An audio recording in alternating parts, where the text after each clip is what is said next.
negativo, nunca. Es todo mal, nunca te va a dar menos 10. Y las que tienen penalidad de que te restan, digamos, si tenías que elegir las opciones, no es lo mismo elegir 2 bien, 3 bien, que todas bien, ¿sí? Entonces, pues si no marco cualquiera, ya, esas sí tienen penalidad, o sea, esas te restan, las que tenés que elegir varias opciones. En cuenta de tratar de tener una conexión lo más segura posible, porque ya les dije que si hay un tema que nosotros nos excede, es el tema de la conectividad, a todos, ¿no? Si se les corta el examen y no pueden volver a entrar, chicos, eso es algo que yo no puedo manejar. Otra cosa que tenemos que tener claro, el que no se presente, no hay operatorio. A menos que esté justificado, como si seguimos el reglamento como en las clases presenciales, ¿sí? El que tuvo un problema y lo justificó, problema de salud, no hay ningún problema ahí, ¿sí? Pero si estás ausente en el examen no tenés derecho de recuperatorio. ¿Estamos? Voy a compartir pantalla si empezamos a ver ese tema, el de prestaciones por vejez.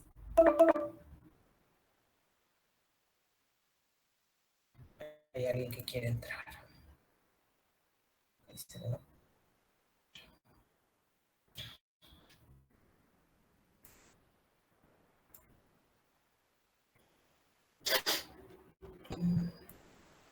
¿Ahí?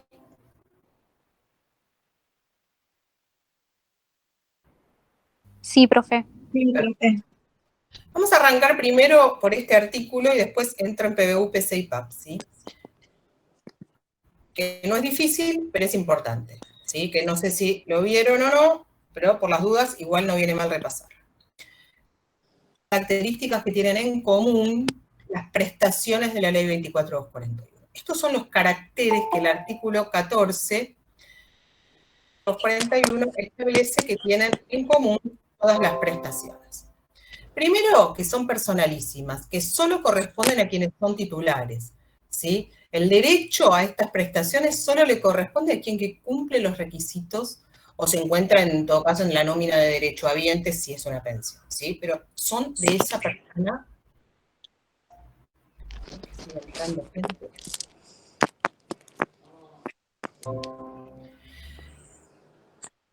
Dice, no pueden ser enajenadas ni afectadas a terceros por derecho alguno. Las prestaciones mencionadas en la PBU y la PC, que se menciona en el artículo 17, inciso A y B, dice, las que previa conformidad formal y expresa de los beneficiarios pueden ser afectadas a favor de organismos públicos, de trabajadores con personería gremial, asociaciones de empleadores, etcétera, etcétera, etcétera.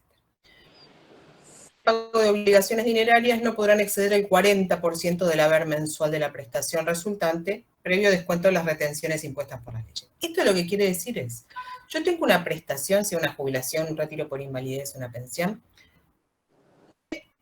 no puedo negociar con eso, o sea, yo no puedo no pueden ser objeto de contrato las prestaciones, ni entre vivos ni para después de la muerte. Yo no puedo elegir a quién le dejo mi jubilación. No puedo, digamos, no pueden estar sujetas a ningún tipo de deducción tampoco, salvo esto que dice el artículo 14, dice, salvo que previa conformidad formal o expresa del afiliado puedan ser afectadas a favor de organismos públicos. Por ejemplo, los bancos. A ver, yo obtuve un crédito por, no sé, la tarjeta del Banco Nacional, la nativa, los créditos que le dan a los jubilados. El banco puede descontarme la cuota, sí, me lo puede afectar, ¿sí? ¿Hasta cuánto? Hasta un 40%, ¿sí? ¿Se entiende? Entonces, las únicas deducciones que puede haber tienen que ver con por créditos bancarios, o en algunos casos, por ejemplo, hay ciertas organizaciones sindicales que mientras dura el trámite de jubilación se hacen cargo de adelantarle a los futuros jubilados que están haciendo su trámite monto del haber para que aquellos que cesaron y tienen que esperar a la jubilación no esperen y puedan cobrar, y después esta plata hay que devolverla si una vez que yo empecé a cobrar la jubilación. Entonces, ¿puede haber deducciones? Sí, pero las deducciones tienen que ser del afiliado y tienen que ser por alguna de estas entidades que autoriza la ley, ¿sí? Yo di el ejemplo del crédito bancario. Esto tiene mucho que ver también con el punto 3, que dice que las prestaciones son inembargables. La regla es que los beneficios previsionales son inembargables. ¿Hay excepciones? Sí, 2. Pedir que silencien, ¿no? Y si el micrófono que se escucha, cualquier cosa lo activan cuando quieren preguntar algo, ¿sí? Las 2 únicas causas por las que se pueden embargar prestaciones previsionales son por cuotas de alimentos o litis expensas. Que si una persona, un juicio por alimentos, ¿sí? Alimentos, por ejemplo, de sus hijos, ¿le pueden embargar la jubilación? Sí. Un 30%. Litis expensas. Litis es litigio, expensas gastos, los gastos de un juicio. Esto quiere decir que, si por ejemplo yo contraté un abogado para cualquier juicio, no tiene que ser no tiene por qué ser un juicio previsional, ¿sí? Yo tenía un Verónica, juicio. te molesto un segundo. Yo acá tengo otro. Dice que el embargo no puede superar el 20%. No sé qué tienen mis compañeros ahí. Vos dijiste un 30 recién. Sí, yo también tenía anotado un 20 en otro. Está bien. Mala mía, como dicen los chicos. Mala mía, 20%, perdón. Era la duda. Gracias. Luego, los gastos de un juicio, ¿sí? Sea el juicio que sea. Por ejemplo, contraté un abogado y perdí el juicio, ¿sí? Contraté un abogado y me tengo que pagar las costas del juicio. Le tengo que pagar los honorarios a mi abogado. O no lo perdí, lo gané, pero tengo que pagar los honorarios. Si no se los pago y hay una condena en el expediente que yo tengo que pagar un X cantidad de porcentaje de honorarios o un monto de honorarios a mi abogado y yo no cumplo, ¿mi abogado puede hacer una acción para embargarme la jubilación? Sí. Honorarios de los abogados, siempre que yo esté condenado a pagarlo, ¿no? Son litis expensas. Como puede haber otros gastos de juicio, ¿sí? Los dados, pero las 2 únicas excepciones, digamos, que hacen embargables los beneficios previsionales son estas 2, alimentos y litis expensas. Luego tenemos que las prestaciones previsionales pueden estar sujetas a deducciones, ¿sí? Dispuestas por autoridades judiciales o administrativas competentes en concepto de cargos. Cargos a favor de organismos de seguridad social o por percepción indebida de haberes. ¿Puede ser que una persona esté percibiendo indebidamente por alguna causa un monto mayor al que le corresponde? Sí. La formulación de cargo es que me empiecen a descontar un porcentaje de mi jubilación porque yo por alguna razón lo estoy percibiendo indebidamente. Por ejemplo, no sé, esto se daba mucho cuando, digamos, tanto la informática como ahora, y no se detectaba que la gente tenía 2 beneficios, por ejemplo. Tuviera derecho a tenerlos. Sí, hubo épocas en que había derecho a tener 2, y hubo épocas donde yo les conté que si uno tenía 2 trabajos, en realidad después le daban una sola jubilación y le juntaban los 2 saberes. Bueno, había gente que tramitaba una jubilación, porque, qué sé yo, municipal, paralelamente trabajaba, no sé, en un organismo público estatal, años de servicios en sede municipal y 30 años de servicios en sede nacional estatal. Cesaba en la municipalidad y pedía el beneficio, ¿sí? ¿Tramitar? Sí. Y después seguía trabajando en la otra sede, digamos, en el otro trabajo. Ahora, cuando iba a tramitar el segundo beneficio, hay una declaración jurada que hoy existe también en los formularios de inicio, donde dice, ¿usted tiene otro beneficio? Y ponían que no. Y quizás en ese momento nadie se daba cuenta, porque no había manera de cruzar los datos, pero no es que no le correspondiera tenerlos. Lo que pasa es que el sistema lo que tiene que hacer es unir todo y pagarlo, es la unidad de gestión, ¿no? Que esto sea, no tener beneficios dispersos por todos lados. Bueno, cuando había gente que falseaba estas declaraciones juradas, o que, ahora no se da tanto, presentado, no sé, certificaciones de servicios con remuneraciones superiores a las que realmente tenía. Entonces se le determinó un haber peor el que tenía, ¿sí? La cuestión acá importante es la siguiente.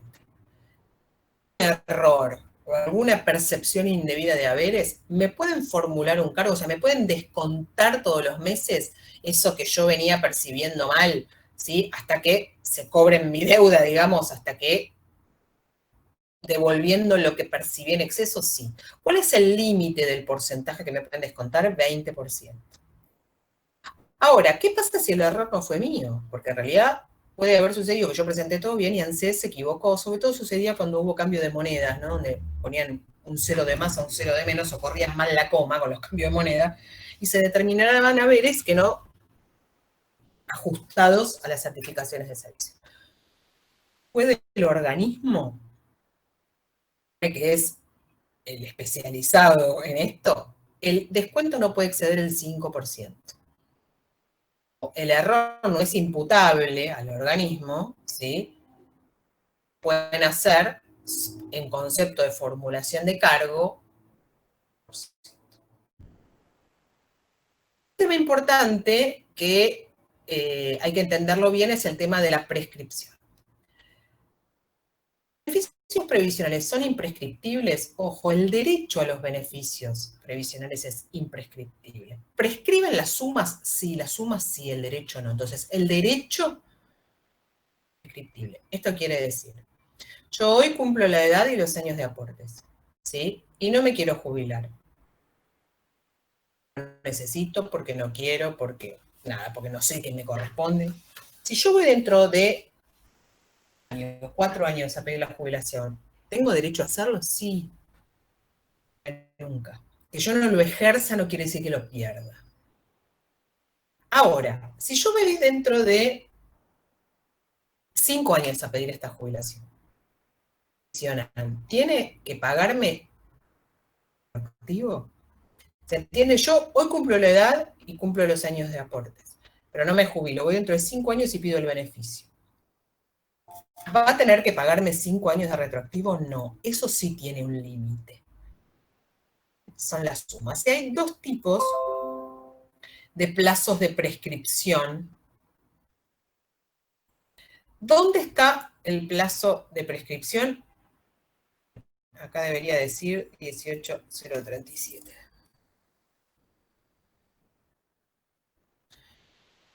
De la ley 18.037 establecía 2 plazos de prescripción. Como ese artículo no fue expresamente derogado, el artículo 168 de la 24.241 lo sigue aplicando, ¿sí? Prescripción. Hay un plazo de 1 año y un plazo de 2 años. El plazo de 1 año de prescripción y cuando 2. Para todas las cuestiones que tienen que ver con el otorgamiento de un beneficio, o sea, todas las cuestiones anteriores al otorgamiento de una prestación al año. Ahora voy a dar un ejemplo. Digamos que tengan que ver con cuestiones posteriores al otorgamiento del beneficio de 2 años. Por ejemplo, que hoy es 9 de noviembre. El 9 de noviembre del 2017 y yo no fui a pedir la pensión, ¿sí? Era mi conviviente y yo no sabía en realidad que la podía pedir. Hoy presento la solicitud, tenía turno para ver, la presento, ¿sí? Me la otorgan, pero mi marido falleció hace 3 años, ¿sí? Cuando me otorguen la pensión, ¿desde cuándo me van a reconocer el retroactivo? Yo fui a pedir la pensión y de ahí 1 año para atrás de retroactivo. No más. Si yo tardé 5 años en ir a pedirla, solo me reconocen 1 año de retroactivo. Ahora, fíjense este ejemplo.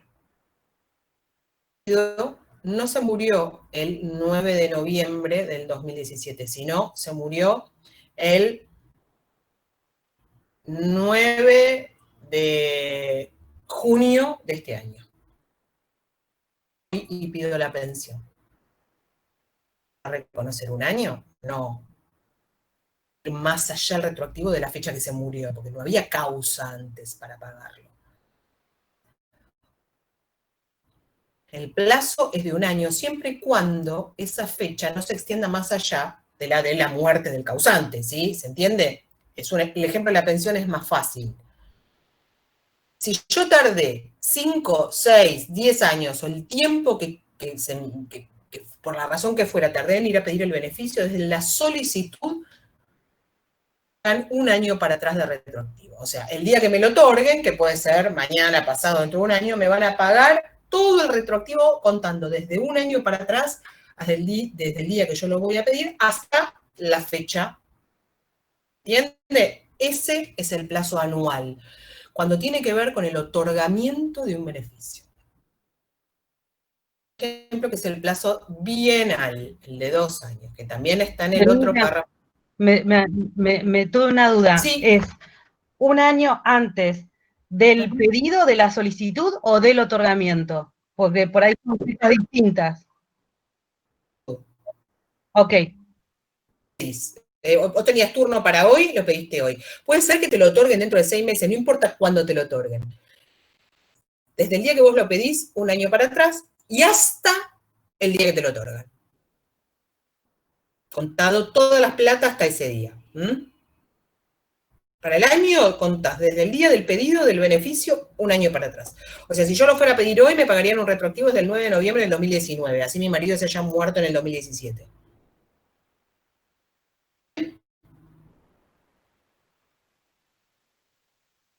Sí, perfecto. Ahora, vamos al caso de los 2 años. La prescripción de los 2 años. Esta es la prescripción más común que se aplica en los casos de reajuste de haberes. Por ejemplo, dijimos que todos los reclamos que tengan que ver con cuestiones posteriores al otorgamiento del beneficio, ¿sí?, tienen una prescripción de 2 años. Estoy jubilada desde hace, ¿sí?, que estaba cobrando de menos. Cosa que es raro porque todo el mundo piensa siempre que cobra de menos y en la mayoría de las ocasiones tiene razón. Siempre doy el mismo ejemplo. Voy a trabajo con la que, no en cuarentena, pero tomamos mate siempre, que entramos a trabajar el mismo día y nos jubilamos el mismo día, teníamos siempre las dos el mismo puesto y todo. Resulta que ella está ganando 5.000 pesos más que yo. Vos lo reclamaste. Pero estás cobrando mal, no puede ser, tenés que hacer el reclamo. Bueno, pero hace 5 años que estoy cobrando mal.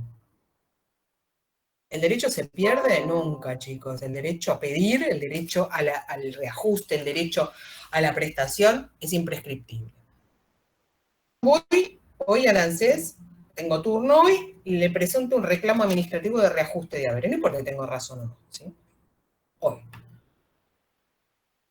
Que sí, o puede ser que ANSES me diga, no, usted no tiene razón, y yo tenga que ir a la justicia, hacer un juicio.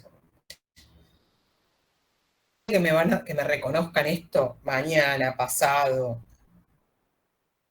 Me lo reconoce un juez, me lo reconoce la Corte Suprema, no importa. ¿Desde cuándo me van a pagar el retroactivo? Dice la solicitud en ANSES, del reclamo administrativo, de ahí miro 2 años para atrás. Si yo estoy jubilada hace 10, no hay 10 años de retroactivo. Que yo reclamo me reconocen hasta 2 años para atrás. Y para atrás hasta la fecha que me paguen con intereses, ¿no? ¿Se entiende? Las cuestiones que tengan que ver con posteriores al otorgamiento del beneficio, de las sumas retroactivas es 2 años. Prescribe el derecho, sí prescriben las sumas anteriores entonces al otorgamiento del beneficio y 2 años para reclamos que tengan que ver con cuestiones posteriores al otorgamiento. Cuestión y muy fácil. En general, que los beneficios previsionales vienen por las causas previstas en la ley. Es decir, esto yo creo que lo hablamos en algún momento. ¿Cuándo se extingue una jubilación? Cuando me muero. Retiro por invalidez y puede extinguirse a los 3 años cuando ya no tengo más el 66% de incapacidad. ¿Cuándo se extingue una pensión? Y para un hijo cuando cumple 18 años. ¿Se entiende? Con cada una de las prestaciones, no hace falta que lo sepamos de memoria. Con los conocimientos que usted tiene sobre las prestaciones ya saben por qué causas y cuándo se extinguen los beneficios. ¿Estamos bien hasta acá?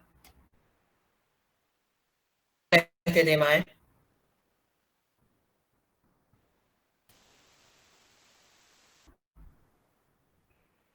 Sí. Muy bien.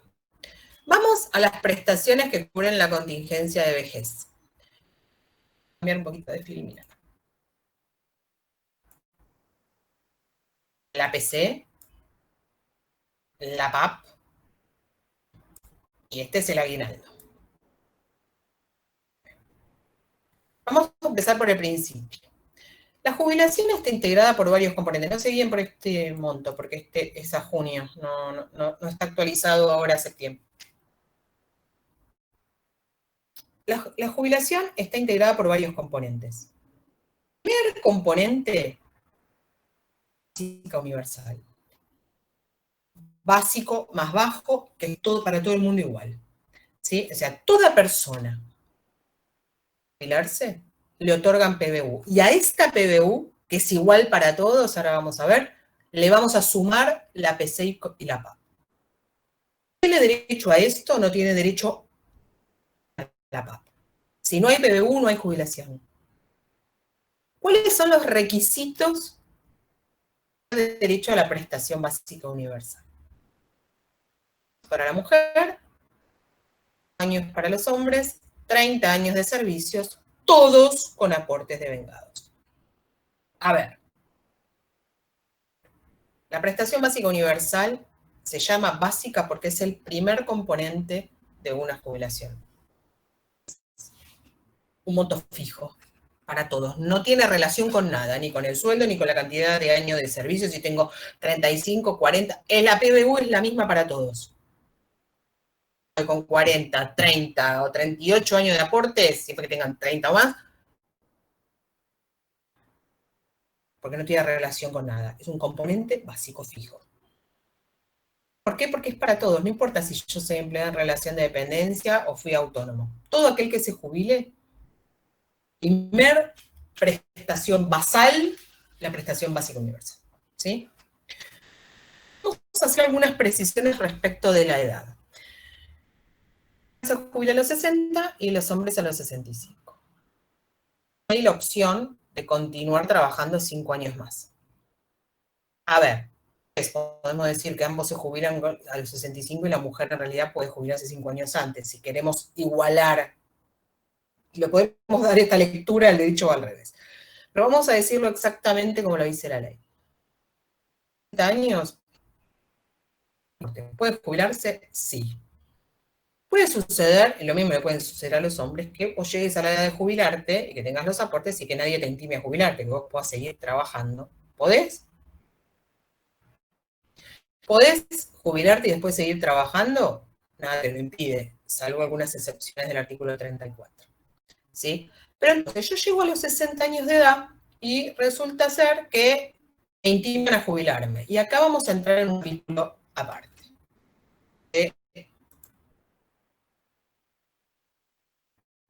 Acá entran en juego no solo la opción que me da la ley de trabajar hasta 5 años más.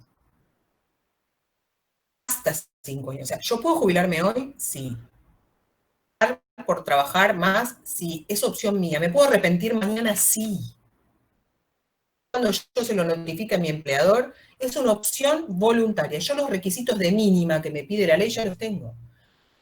Yo quiero seguir, pero mañana me peleo con mi jefe, no lo aguanto más y me quiero ir a jubilar. ¿Puedo? Sí, porque yo, así como puedo optar, es hasta 5 años, me puedo arrepentir mañana.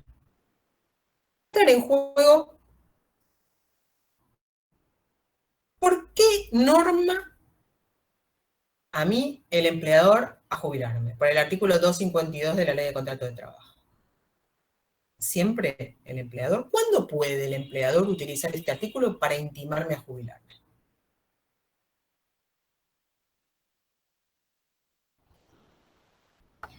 ¿Para qué es el 252? Cuando cumplí la edad jubilatoria. Y los años de servicio, con Para aportes, no porque pagar si no- indemnización. Para no abonar indemnización. pero en lo que respecta a nuestra materia, ¿sí?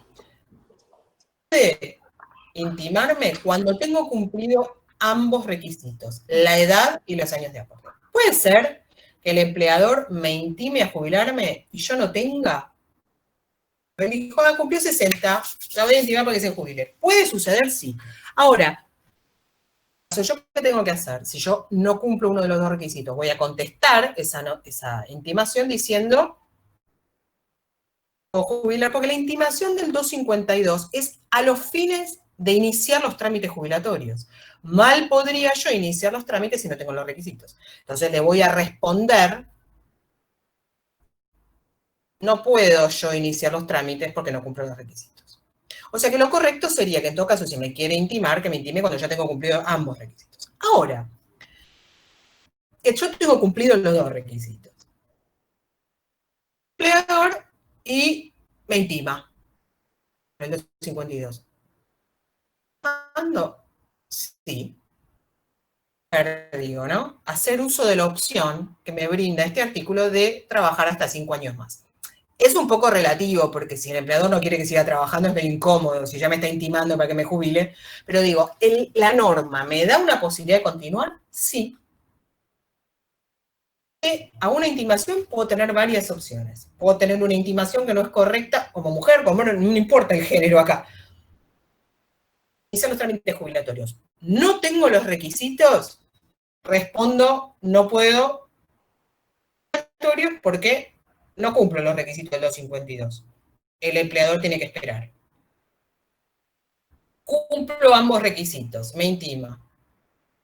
Iniciar los trámites y seguir trabajando hasta que me salen la jubilación, o yo como mujer le puedo decir, quiero hacer uso de la opción que me brinda el artículo 19 de trabajar hasta 5 años más. Ahora, la intimación del 252, sea mujer, hombre, si decido jubilarme, si frente a esta intimación yo decido iniciar los trámites, año. O sea que si yo me duermo en los laureles e inicio la jubilación dentro de 11 meses después que me intimaron, no tiene por qué seguir con la relación laboral, ¿se entiende? Porque la intimación es por un año. También puede suceder que ANSES tarde más de un año en darme la jubilación, es cierto, ¿sí? Pero por eso, primero, ¿desde cuándo corre el plazo de un año? Muy bien, ¿yo qué necesito para ir a jubilarme? Entonces, si el empleador todavía no puso a mi disposición la documentación del artículo 80 de la Ley de Contrato de Trabajo, yo no puedo ir a iniciar los trámites, ¿se entiende? Entonces, el año, la intimación del 252, siempre y cuando yo no la haya refutado, corre a partir de que el empleador puso a mi disposición toda la documental necesaria para iniciar los trámites, ¿sí? Conviene iniciarlos enseguida. Ojo con esto. Verónica, tengo una consulta. ¿No había cambiado la opción a 70 años? ¿O eso ya no va más? Que alguien me lo pregunte. Muy bien. Vuelvo a reformular la pregunta. ¿El empleador hoy a jubilarme cuando cumplo 60 o 65? Porque la última reforma de la ley dijo que esta intimación solo se puede hacer a los 70 años. Hay preguntas de esto. La intimación solo se puede hacer a los 70 años, siempre y cuando tenga los aportes también, ¿no? Esto, o sea, a los fines de las intimaciones son los mismos, es para jubilarme. Tengo que tener cumplido, en este caso, 70 años, 30 años de aportes, ¿entiendes? Ya no me pueden intimar hoy por el 252 teniendo 60 años. Ojo con esto. ¿Eso es para hombres y mujeres, Verónica? O sea, la mujer entonces es como que tendría una opción de trabajar 10 años más. ¿Cómo? ¿Que es tanto para hombres como para mueres? Los 70 años es una distinción de sexo. O sea que la mujer tiene la opción de trabajar 10 años más. ¿En la práctica? Hasta 5 igual. La segunda parte del artículo 19 no tiene mucho sentido esto de trabajar hasta 5 años más. Pero no te habilita 10 años ahora. 5 años. De hecho, tampoco te dice 5. Te dice hasta 5 años. O sea que vos seguiste trabajando y te intimaron cuando tenías 63, de repente, y vos decís, no, quiero seguir trabajando. No corre hasta los 70. 52 es a los 70 años para ambos. ¿Sí? ¿Se entendió esto? Estaba esperando que alguien me lo dijera en realidad, para ver qué hacían. Vuelvo a repetir, igual para que tengo que tener cumplidos los 2 requisitos. Ojo con esta intimación. Solo es a los efectos de la PBU, o sea, de jubilarme. Para la jubilación por edad avanzada no sirve, no hay intimación. Solo para la obtención de la jubilación común, ¿sí? Que corre el 252. Esto es importante también. Verónica, una consulta. Solo para los empleados bajo relación de dependencia, lo que es privado, porque público creo que no podías extender, ¿no? No sé. No, porque es solo para quienes tienen aplicación de la ley de contrato de trabajo. Okay. El empleado público tiene la estabilidad del empleado público, ¿sí? Hay como una especie de asimilación que están haciendo en algunos lugares. Pero en realidad, en el ámbito público se utiliza más el recurso del retiro voluntario. Estimación así literal del 252, no, es solo para relación de dependencia privada, para aquellos que se le aplica la ley de contrato de trabajo. Vamos a hacer otra precisión. La ley nos da otra herramienta que es el 2x1.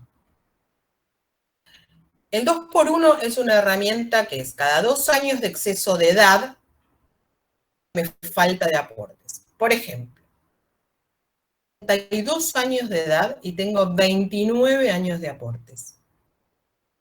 Sí. Me piden 60 y 30.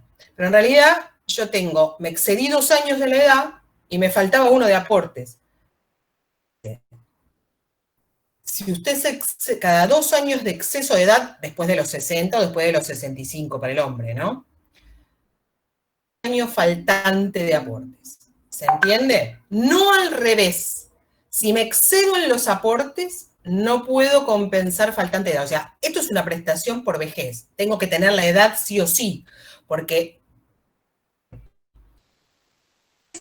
me tiene que sobrar edad y me tienen que faltar aportes. Solo a los efectos de llegar a los 30 años de aportes. Si ya los tengo y tengo 68 años de edad, no se aplica el 2x1, porque no me va a subir el monto de la PBU ni de la jubilación el exceso de edad. Una herramienta que se utiliza solo para alcanzar los 30 años de aportes, para alcanzar el mínimo que me exige la ley. Si ya lo tengo, aunque exceda de edad, no hay 2x1. Cuando ustedes miren la ley, porque la ley, como 4, y subió de un plumazo 5 años prácticamente la edad y los años de aportes con la ley anterior, tuvo como una etapa gradual donde la gente, en vez de jubilarse, por ejemplo, la ley anterior decía los hombres a los 60 y ahora dice los hombres a los 65. Entonces, los que estaban justo en la puerta de ANSES para jubilarse y vino la nueva ley y se los cambió, no le podían aumentar 5 años de golpe la edad. Entonces se hizo una escala de gradualismo, que ahora ya no se aplica, pero seguro la van a ver y no quiero que traiga confusiones. Se jubilaban cuando salió la ley, de repente en vez de 5 le ponían 61. A los del año siguiente 62, 63. Se fue elevando la edad de una ley a la otra de manera gradual. 17, hoy por hoy ya fue solo una época de transición hasta que se pudo aplicar, creo que hasta el 2001, con los servicios por declaración jurada. Ojo con esto. Edad, tenemos que tener las precisiones, lo del 252, y cada 2 años de exceso de edad, el 2x1, ¿sí? Puedo compensar uno que me falta de aportes. Este 2x1 se puede computar en años, en meses, de edad me compensa 6 meses faltante, medio año de faltante de aportes, ¿se entiende? No es que siempre tiene que ser 2 años justo que me tienen que sobrar. Si tengo 61 años y me faltan 6 meses de aporte, ¿me los compensa? Sí, porque tengo 12 meses de exceso de edad, me compensan 6 meses faltantes de aporte, ¿se entiende? O sea, la fracción se puede hacer, la compensación en años, en meses, ¿sí?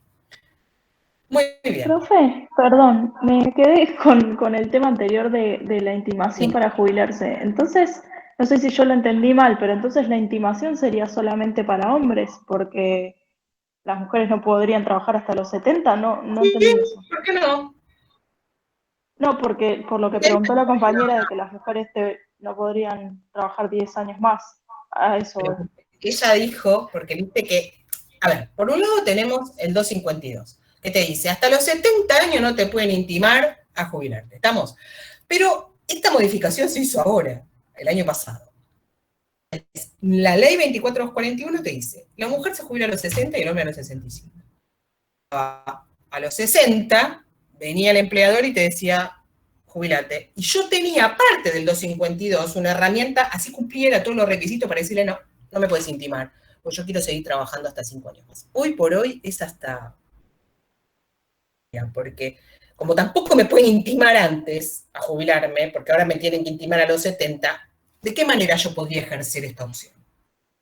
Podría intimar a los 60 o intimar a los 65, pero ahora no. Hoy es abstracta, ¿sí? Chicos, ¿te pueden intimar antes de los 70? No. La opción de la mujer de trabajar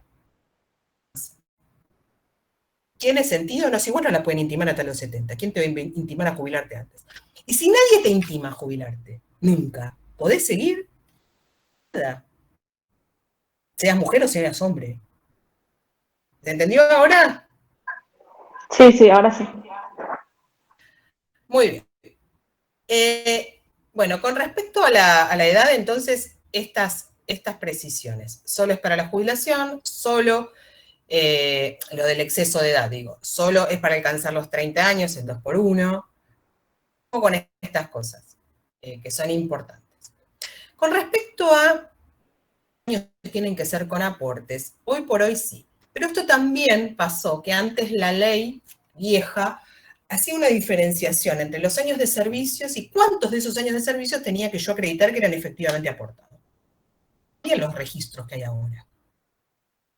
Que la gente trabajaba en un lugar y no tenía forma de acreditar los aportes. Entonces, en ese momento, la distinción era, te decían, 30 años de servicio, de los cuales 20 deben ser con aportes. Y te daba un margen de 10 años para declararlos bajo declaración jurada. Yo te juro que trabajé, pero no puedo acreditar.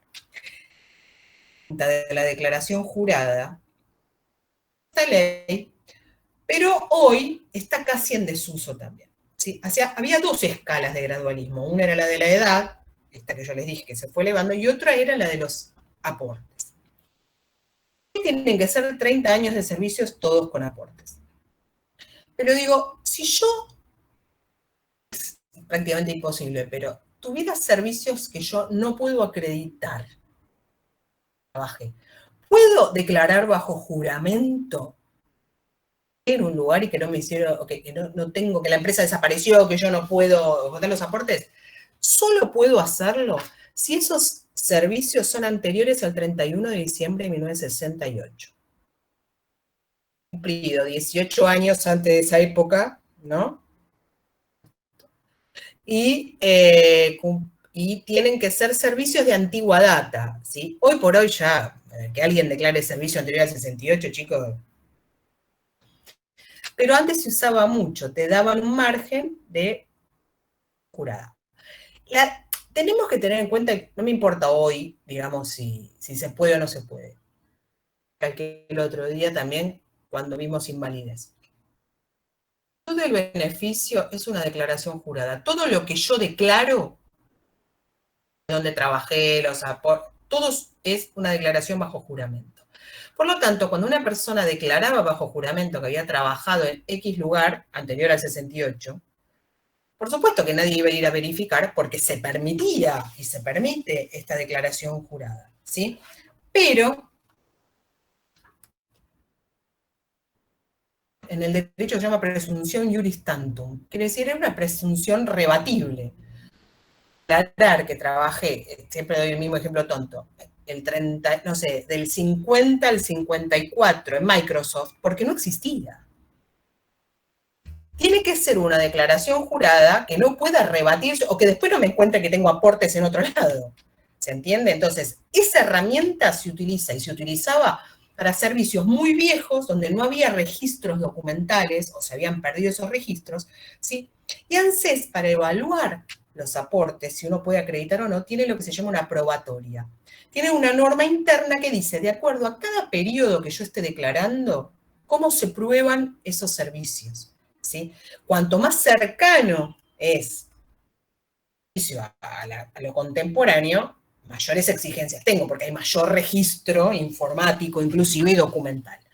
Pero cuanto más lejano es lo que yo estoy acreditando, de más antigua data esos servicios, ANSES es más flexible. Hay toda una normativa que ANSES utiliza, que se llama probatoria de servicios, que te dice, bueno, si los servicios que usted declara son de 28, se evalúan con este criterio.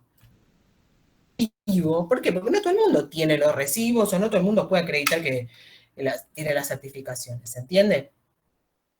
Lo que se prendió fuego el archivo de la caja donde se aportaba y yo perdí los comprobantes. Hay mucho de esto. Se jubilaba antes, tenía todos los expedientes en papel en las cajas. Pasando diferentes edificios, se prendieron fuego. Se prendió fuego ANSES hace un par de años y tenemos un montón de el archivo San Martín del ANSES, que es el archivo más grande de Latinoamérica de datos de la gente. Y entraron un montón de expedientes, que gracias a Dios muchos estaban digitalizados, ¿no? Pero hubo inundaciones, incendios, lo que quieran. Entonces, esas cosas están contempladas también. Si son servicios viejos, ¿cómo hace la gente para reconstruir todo eso si no la empresa desapareció? Pero bueno, lo que ustedes necesitan saber es qué herramientas tenemos, ¿sí? Para acreditar los 30 años de aporte y el tema de las intimaciones. Vuelvo a compartir la pantalla, ¿sí? Ahora que yo ya sé que para tener la PBU, yo tengo que tener... Esperen que... Ahí. ¿Sí? Sí. Tenemos un requisito de edad y un requisito de años de aporte. El haber, este es el haber hasta junio, ¿sí? Ahora, ¿se acuerdan esa resolución que vimos nosotros, que no me acuerdo el número? Que vimos la base imponible mínima, máxima. La 325. 25, bueno, esa resolución te dice cuál es el haber de la PBU desde septiembre. En plata. Es igual. Cada 4 meses, de acuerdo al aumento que le dan a las jubilaciones. Si yo tengo 30 años de aporte, me pagan esto, y si yo tengo 35 años de aporte, me van a pagar más. No. Plata. ¿Desde cuándo? Desde que desapareció el MOPRE. ¿Se acuerdan que hablamos del MOPRE? Desde que el MOPRE, el AMPO y después el MOPRE, que está en el artículo 21 de la ley, el artículo 21 ustedes lo van a tachar, está determinado, ¿sí? Fijo todos los meses. Todos los meses no, 4 veces al año. Soluciones. Estadísticas importantes tiene esta PBU. Dijimos, no tiene relación con el salario. O sea, yo acá no le pregunté al señor o a la señora que se jubiló cuánto ganaba. Terminé la PBU en un monto fijo, punto. Es un componente básico, o sea, no, este es el primer componente. O sea, ¿todos van a tener de base este monto? Sí. Y a esto le voy a sumar los otros componentes que en su conjunto van a formar la jubilación. ¿Qué características no tienen relación con el salario? Es un componente básico, ¿sí? Y primero, el abajo de la pirámide, desde que se eliminó el nombre.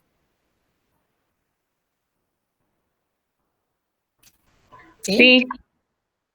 Vamos a la pregunta. Verónica, Sí. perdón, te hago una consulta con respecto a la documentación que vos decías que el empleador tiene que presentar tiene que tener una documentación a disposición para el momento de jubilar. ¿Qué documentación es y qué pasa si el La certificación. la certificación. De remuneraciones, sí, eso. Ok. ¿Y qué pasa si, o sea, puede ser del último empleador, pero después todo lo anterior, o sea, lo verifican CES? Lo verifica ANSES y si no lo tenés que presentar vos. Vos declarás en dónde trabajaste y si ANSES lo tiene en sus registros, bárbaro. Si no, te van a pedir que presentes pruebas vos. Perfecto, gracias. La prestación compensatoria. 23 al 26 de la ley. Requisitos para la prestación compensatoria. Primero, para la PBU. Si no tengo 30 años de aportes y no tengo 60 o 65 años de edad, no tengo derecho a la PBU, y si no tengo derecho a la PBU, no tengo derecho a nada, no me jubilo. La PBU es la disparadora del resto. Si no hay PBU, no hay jubilación. ¿Sí? Compensatoria. Se llama así porque me va a pagar, el sistema previsional me va a pagar por cada año de aportes que yo hice antes que esta ley existiera. Cada año de servicios con aportes anterior al 24. ¿Por qué julio? Cuando se sancionó la ley 24241 en septiembre del 93, esta ley entró en vigencia en diferentes. El libro primero de la ley, que es el que contiene justamente, sí, la PBU, todas las de retiro primario, es todo, 15 de julio de 1994. No los puedo, digamos, hacer a mediado de mes. Lo voy a hacer al 30 de junio de 1994. Ahora lo vemos. Lo que va a hacer es reconocerme todos los aportes que yo tenía antes del 94. Los requisitos van a ser tener la edad y los años de aportes exigidos para la PBU. 2. Tener servicios con aportes devengados antes del 1 de julio de 1994. No estar percibiendo retiro por invalidez. Si yo percibo un retiro por invalidez, pero ya tengo derecho a jubilarme, me cambian el beneficio, ¿se acuerdan? Ahora, estas características, sobre todo esta, me marca claramente que esta es una prestación en vías de extinción. Porque la gente más joven que se vaya a jubilar el día de mañana no va a tener servicios anteriores a 1994.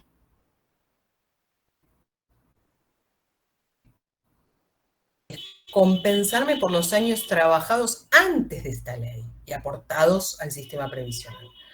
Entonces, la gente que tiene años de aportes antes del 94 va a tener PC. La gente que no tenga años no va a tener PC, pero va a tener una PAP mucho más grande. Entonces, cada una de las prestaciones, sea la PC o la PAP, lo que hacen es como las dos caras de la moneda. Conoce todo lo aportado antes de esta ley, me va a reconocer todo lo que yo aporte después de que esta ley estuvo vigente, a partir del 1 de julio de 1994.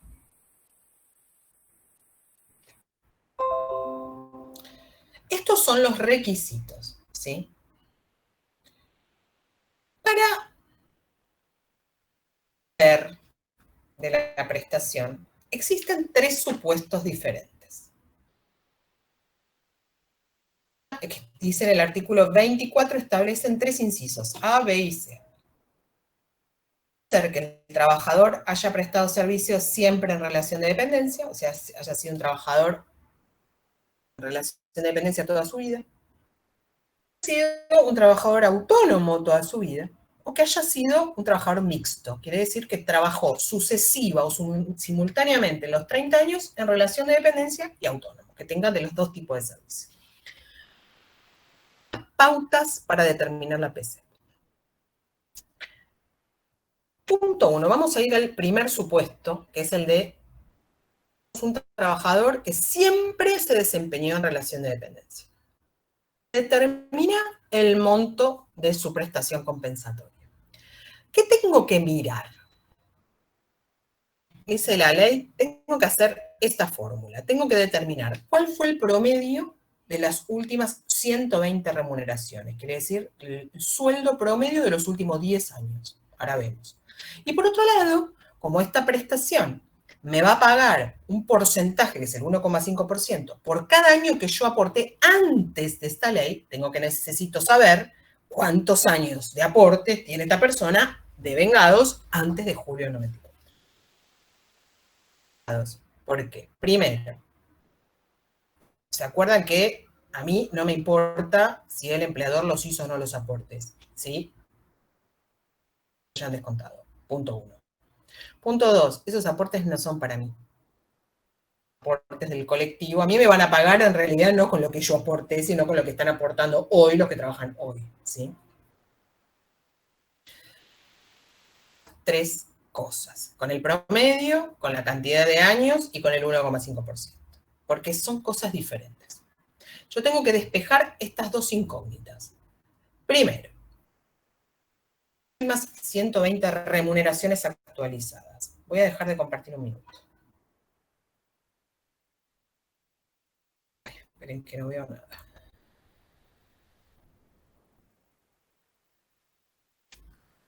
Un segundito.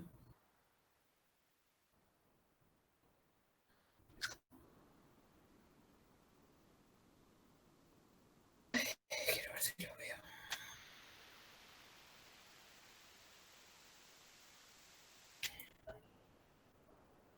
A ver acá.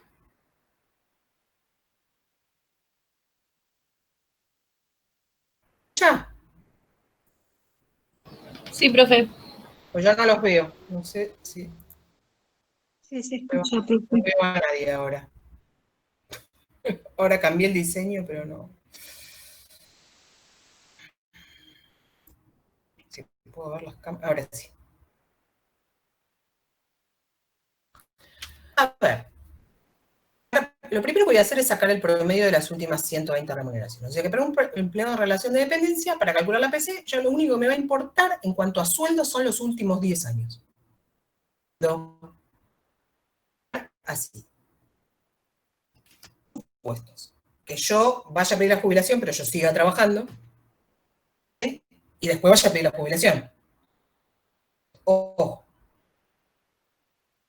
Voy a parar. Voy a pedir la jubilación y voy a mirar para atrás.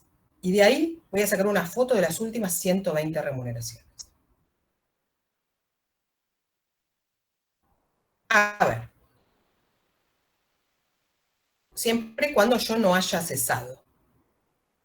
No me voy a parar el día que yo fui a pedirla, porque voy a tener un lapso de tiempo sin aportes. Le voy a pedir la jubilación, sino voy a parar la fecha de cese. El cese de tareas es el momento en que yo dejo mi último trabajo para ir a jubilarme, a nivel previsional. Para entrar a otro, ¿se entiende? El cese es mi trabajo para jubilarme. Puede ser que me jubile mañana, pasada, dentro de un año. Sí. De ahí para atrás, los últimos 10 años.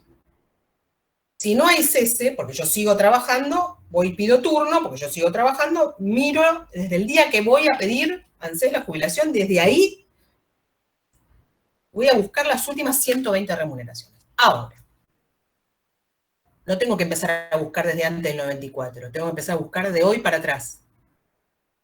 O porque se lo suelen confundir. La otra parte de la fórmula es antes del 94. Acá puede ser que me cruce, que llegue hasta esa época, pero no necesariamente. A ver, vamos a suponer que yo hoy voy a pedir la jubilación y miro para atrás y tengo que mirar las últimas 120 remuneraciones y hacer un promedio, el sueldo promedio de estos últimos 120. Ahora, puede ser que en estos últimos 10 años yo no haya trabajado siempre. Estamos hablando de alguien que trabajó siempre en relación de dependencia. Ahora, ¿puede haber tenido alguna interrupción ahí en el medio? Voy a mirar para atrás.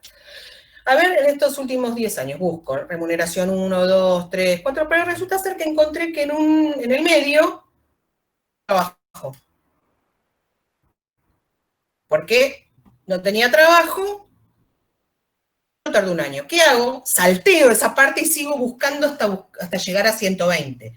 ¿Por qué? Porque siempre, esto lo dije el otro día, solo contabilizo los periodos en que yo tuve obligación de aportar. Si yo no tenía trabajo, ¿sí? En este caso de mi empleador, Si yo no era un trabajador formal o no tenía trabajo, ese periodo se saltea. Hasta llegar a 120. ¿Se entiende? Puede ser que en los últimos 10 años haya tenido 120 seguidas también, ¿o no? El periodo de inactividad, dentro de los últimos 120 meses, se saltea ese periodo de inactividad y se sigue buscando hasta llegar a 120 remuneraciones. ¿Está? Tienen que ser actualizadas. ¿Se acuerdan que hablamos del índice? Bueno, no importa con qué índice, chicos, no se les va a preguntar eso. Tienen que saber que hay un coeficiente que trae cada sueldo de esos 120. ¿Está? Así saco el promedio de los últimos 120 remuneraciones. Siempre los sueldos que yo tuve superaron el tope máximo, ¿se acuerdan que vimos en la bolilla 5? ¿Qué sueldo me van a tomar? El máximo que estuviera vigente en ese momento, el tope máximo de la base imponible. Ahora, ¿puede ser que yo llegue a buscar remuneraciones anteriores al 94? Hoy por hoy es 2020, es difícil. Pero puede ser que haya tenido un periodo largo de inactividad y que me toque algún sueldo anterior al 94. Puede ser. Pero lo que tienen que saber es que el cómputo de los sueldos no empieza en el 94 para atrás, empieza hoy para atrás. ¿Estamos? ¿Eso está claro? La otra parte de la fórmula, o sea, yo ya determiné los últimos 10 años, de los últimos 120 meses. ¿Está? Lo que sea. La otra parte de la fórmula me dice que yo tengo que ver cuántos años aportados tiene esta persona antes de julio del 94. ¿Por qué? Porque la PC lo que me va a pagar es justamente por cada año aportado antes de esta ley. Voy a correr y me voy a parar el 30 de junio del 94 y miro para atrás y me fijo cuántos años aportados hay. 20, 5, en la fórmula. Los años, esto sí es, no puedo contar nada que esté después del 1 de julio de 1994. ¿Sí? El resultado, una vez que yo hago el promedio por la cantidad de años de aporte, le voy a aplicar el 1,5%. Esa es la PC. Hay dos cosas importantes, las remuneraciones y la cantidad de años antes de julio de 94. Factores para determinar el haber. Este es en el caso de que la persona haya trabajado siempre en relación de dependencia. Hubiera sido siempre autónomo, acá la cosa cambia. ¿Por qué? La única diferencia, ahora les voy a mostrar la fórmula, es que no hay un límite de 120. El autónomo se toma todas las rentas de todas las categorías. Voy a compartir pantalla si lo ven bien. Laboral, ¿sí? A ver. Acá. Inciso B. Una persona que siempre trabajó como autónomo.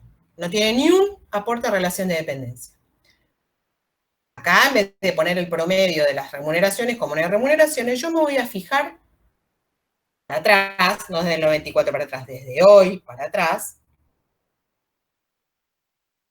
fueron las rentas de cada una de esas categorías a las que él aportó durante toda su vida laboral. ¿Se acuerda que cada categoría tiene una renta que es como si fuera para la relación de dependencia el sueldo? Y sobre eso se aportaba, bueno, de esas rentas traídas al día de hoy, ¿sí? Entonces, voy a hacer un promedio de todas las rentas,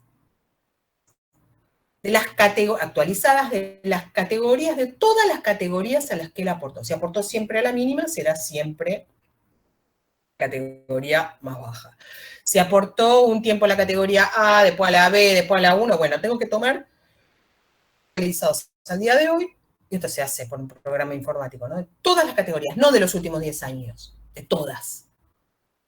Tuvo. Hayan sido 30, 35, hasta un máximo de 35. Bueno. Una vez que tengo ese promedio, la renta promedio, así como tenía el sueldo promedio, la renta promedio, voy a hacer lo mismo que antes. Esta otra parte es igual. Me voy a parar 24 y me voy a fijar para atrás cuántos años de aporte tiene. Y acá voy a poner 5, 10, 15, 20, lo que sea. ¿Se entiende? el 1,5%. Es la primera parte de la fórmula, chicos. Muy bien. Ahora, que tenga servicios sucesivos simultáneos mixtos, sí. Puede ser que a lo largo de su vida laboral la persona haya trabajado en relación de dependencia y autónomo sucesivamente. Entonces, ¿qué me dice la ley? Que yo voy a hacer las fórmulas por separado. Voy a agarrar primero la relación de dependencia y voy a usar esta fórmula. Calcular los autónomos y voy a sumar. ¿Está? Hago de cuenta que los otros no están. Listo. Miro ahora todo esto en relación de dependencia. Aplico la fórmula. Esto lo pongo acá. Esto es todo lo que tiene autónomos. Y lo hago la fórmula. ¿Sí? Como si hubieran sido dos trabajadores diferentes y después sumo el total. ¿Cuáles son los datos importantes a tener en cuenta? En el promedio de los últimos 120 remuneraciones no se computa el SAC. Esto ya lo dije, que no se computan los periodos en que el afiliado estuvo inactivo, porque como estuvo inactivo, obligación de aportar. Fracción mayor a 6 meses se computa como un año más. Esto quiere decir, en la segunda parte de la fórmula, acá, ¿sí? 5 años y 6 meses son 5 años. 4. Ahora, si yo tengo 5 años, 6 meses y un día, ¿se entiende? Son 6 años. La fracción mayor a 6 meses se cuenta como un año más. Para acá. ¿Sí? Estos son sueldos, son rentas, pero en años, todo periodo mayor a 6 meses, fracción mayor a 6 meses, se cuenta como un año más.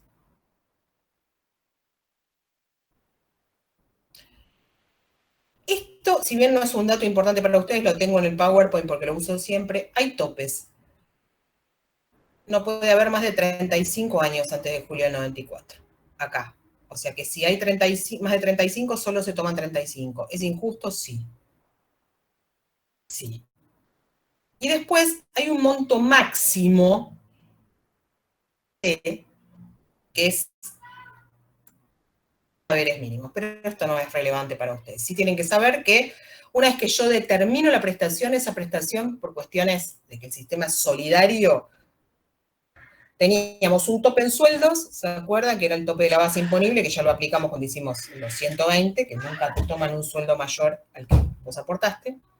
Un tope de años, ¿sí? Que no pueden considerarse más de 35 años antes de julio del 94, y un tope, una vez que determinaste la PC, un tope en haberes mínimos, por cada año que yo considero, no puede ese monto por ese año exceder de 0,208 haberes mínimos. Bueno, lo importante es que sepan que hay topes, no que sepan cada uno de esos topes. Esto lo dije, que es el tope de la base imponible. Actualizada ya lo dije. Vamos a la PAP. ¿Sí? ¿Está claro? Porque si entendieron la PC, esto es muy fácil. Verónica, tengo una consulta. ¿La base imponible aplica, o sea, tomamos la base imponible de hoy o la base imponible del 2005, actualizado? Máxima que estaba vigente al momento en que se hizo cada una de esas remuneraciones. Gracias. Esta resolución 6 del 2009. Los sueldos anteriores al 94 no tenían tope de base imponible, se aplicó solo a partir de febrero del 94. Bueno, PAP. La PAP es la contrapartida, ¿sí?, de la PC. Lo que va a hacer es pagarme por cada año aportado con posterioridad a la vigencia de esta ley, o sea, a partir del 1 de julio de 1994.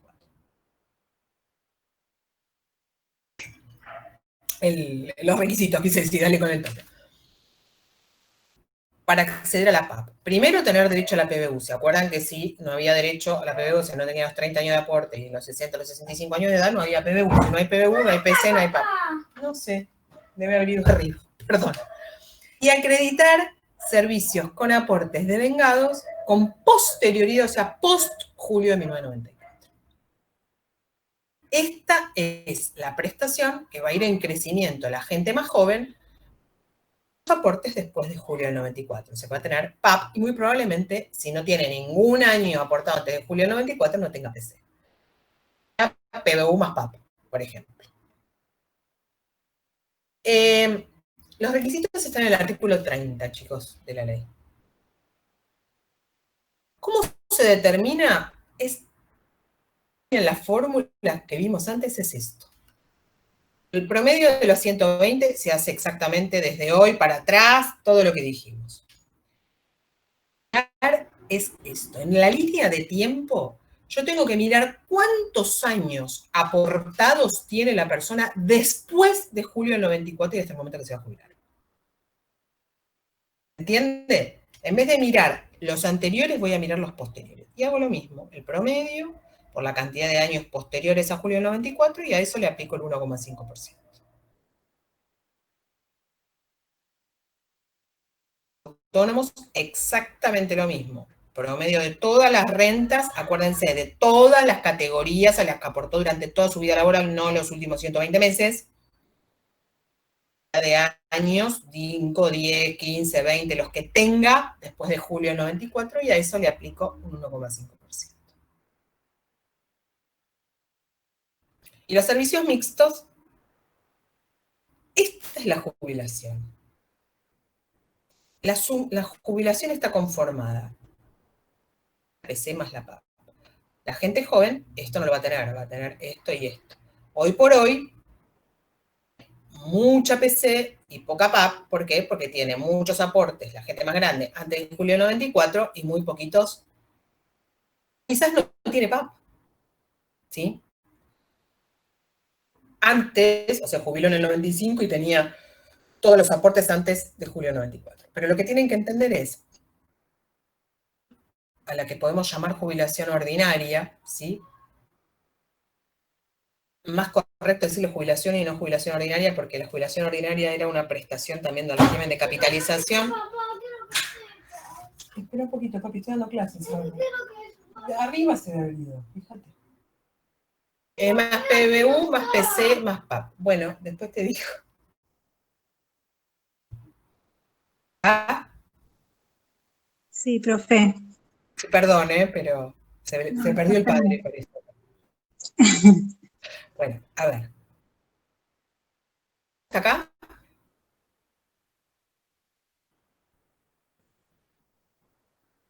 Bueno. No, profe. No, profe.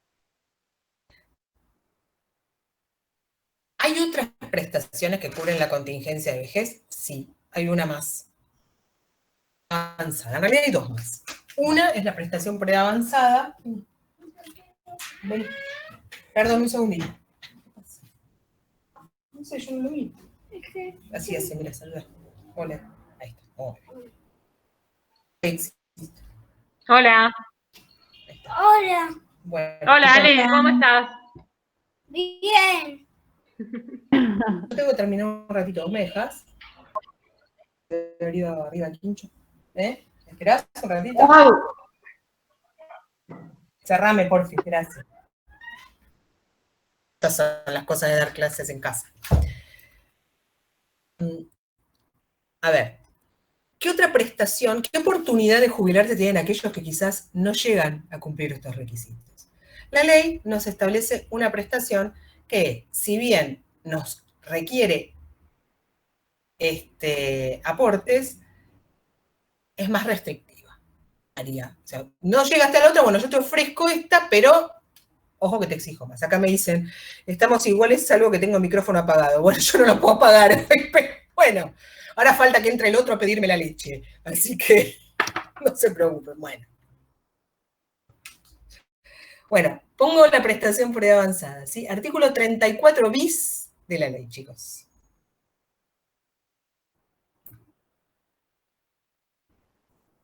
Ahí está. Esta es fácil. La prestación preavanzada el otro día la comentamos. Dijimos que había una por invalidez, ¿se acuerdan? Para aquellos que se incapacitaban teniendo más de 65. Hoy vamos a ver la otra. La prestación preavanzada es justamente una prestación que cubre la contingencia de vejez, lo dice su nombre, tiene por objeto cubrir la contingencia de vejez en el caso de que sea por edad o de invalidez, en el caso de que sea para una persona que se incapacita teniendo más de 65 años. Que es la que vamos a ver hoy, cubre la contingencia de vejez 70 años de edad para el hombre y para la mujer. Prestación preavanzada, ¿cuáles son los requisitos? Tener 70 años de edad para ambos sexos, 10 años como mínimo con aportes, sean autónomos o relación de dependencia, es lo mismo, de los cuales 5 tienen que haber sido prestados, 8 inmediatamente anteriores al cese de actividades. Mínimo 10 años de aporte. De esos 10, 5 los puedo tener en cualquier parte de mi vida laboral, allá hace 20 años si quiero, pero los otros los tengo que tener dentro de los últimos 8 inmediatamente anteriores al cese. A ver. Doy el ejemplo clásico de la mujer de antes. A trabajar cuando era soltera, ¿sí? 5 años de aportes. Y trabajo más. ¿Sí? Y después se inscribió como autónoma, no sé, hizo algunos aportes, hizo años más de aportes. Ahora que los chicos ya estaban grandes, se puso un negocio. Cesó ayer para ir a jubilarse hoy. ¿Con esta prestación tiene 70 años? Sí, puede, porque tiene 10 años de aporte, 5 en aquella época y los otros 5 ahora. Acá sí que es importante tener el concepto de cese claro. 5 años allá lejos y hace tiempo. ¿Sí? Ahora, tengo otro trabajo, ¿sí? Y aportes, X, ¿sí? Ahora cumplo 70 años. ¿Puedo ir a jubilarme? Si junto esos 10 años como mínimo, sí. Y otros 5 inmediatamente anteriores al cese.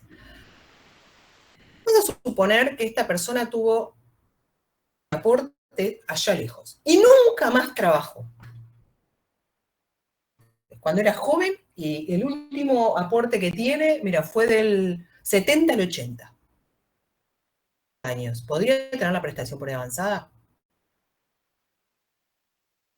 ¿Qué les parece? Si no aportó en los últimos 8 años, no. Sí, porque fueron anteriores al cese, o sea, ya cesó de actividad y no tuvo ninguna actividad remunerada o como se diga. ¿Cuál fue su cese? En el 80, ¿alguna vez más trabajó? No. Reingreso, entonces su cese es cese. Y hoy su cese es cese. Y hoy cumplió los 70. O sea, si yo tengo que mirar los requisitos, 70 años de edad tiene, 10 años de aporte tiene, sí, 5 entre los últimos 8 inmediatamente es anteriores a su cese. Miro para atrás, ¿tiene 10 años? Sí, todo dentro de los últimos 8. Con la PEA, sí. Diferente hubiera sido, tenía, por ejemplo, 5 años de aporte allá, si quieren. No trabajó y ahora se anotó en autónomos. O 2 de aportes ahora. ¿Se ha jubilado? No. ¿Por qué? Porque no cumpliría esta segunda parte de los 5 entre los últimos 8. O sea, ¿cuándo deja de haber cese? Cuando yo por alguna razón vuelvo a la actividad. Ahí se renueva mi concepto de cese y se me transforma el último día de trabajo anterior a jubilarme. Puede haber sido hace 40 años, puede haber sido ahora. Pero si yo reingreso, se terminó, no hay cese definitivo. Saco desde el cese definitivo. Si acá hubo una vuelta a la actividad, 8, los tengo que mirar ahora. Entonces, esta persona tuvo 5 al 80. O del 70 al 80. ¿Sí? El año pasado se inscribió en autónomos. Che, pero cumpliste 70 años de edad, tenés 10 años de aporte, te puedes jubilar con la prestación preavanzada. Ah, sí. ¿Tiene? Sí. Sí. ¿5 entre los últimos 8 tiene? No. 8. Si se anotó el año pasado en autónomos, ¿Cuándo se usó? ¿Hoy para jubilarse? ¿O hoy es la solicitud, si quieren? ¿Tiene 8? 8. No. Entonces, ojo, porque esa foto de los últimos 8, para ver si hay 5 ahí, la saco desde el último cese para atrás. Los trabajadores autónomos. Una pregunta. Sí. Que va en relación a otra prestación, digamos, que no es contributiva, que es la PUAN. A efectos de la realidad actual, la PEA ¿no está un poco en desuso? Porque toda la gente que no cumple los requisitos. ¿Cómo? Hay momentos en los que conviene más la PUAM y momentos en los que conviene más la PEA. Y después te voy a decir por qué. Inclusive hay algo que es importante de acuerdo a tu grupo familiar que tenés que saber. Bueno, con este hablamos 2 minutitos de la PUAM, dale. Acertada tu apreciación, igual.